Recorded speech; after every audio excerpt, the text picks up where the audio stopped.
Hey guys, we're just going to go into an exercise or a mobility exercise to open up through the hip flexors and also open up through the quad if you're tight through there as well. The easiest way to do that is that all you do is you elevate your foot against the wall and bring the knee back as far as you need to feel a stretch through here.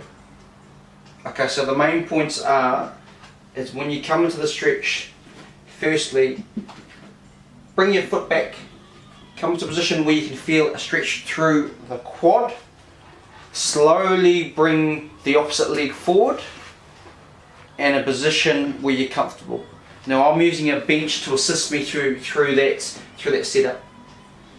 Okay, so once you're there, all you're going to do is you're going to come nice and tall.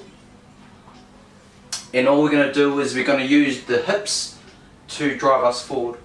So we're just going to give it's a small movement firstly to warm up to, and then once I've got a little bit of movement through my hips, the aim is to then create movement through my opposite knee to push the hips forward. That there is getting a sensation through my quad and also opening up through my hips. As it slowly increases, the stretch through the left hand side, left hand hip, I slowly increase the distance of my right knee coming forward. So that there is the mobility drill for the quad and hip flexor.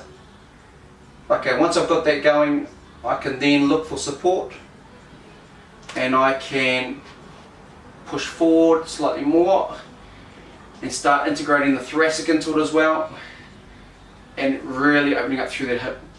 So I can feel the mobility going through that hip flexor, but also you shouldn't feel any pressure through your lower back.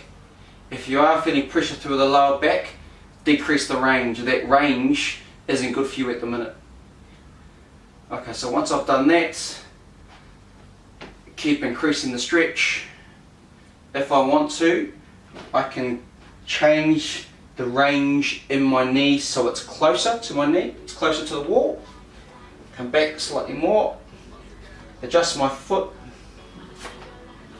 supported by the bench.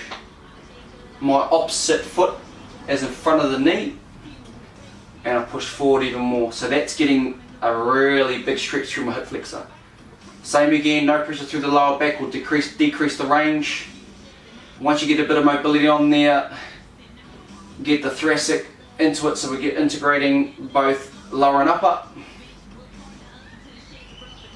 And that there is a mobility for the hip flexor either before and after. You'd obviously change side, spend anywhere between 2 and 3 minutes to open up that area. If you're a positioned person that sits on the desk, rides a lot, tight through the quads, it's definitely a great stretch to do.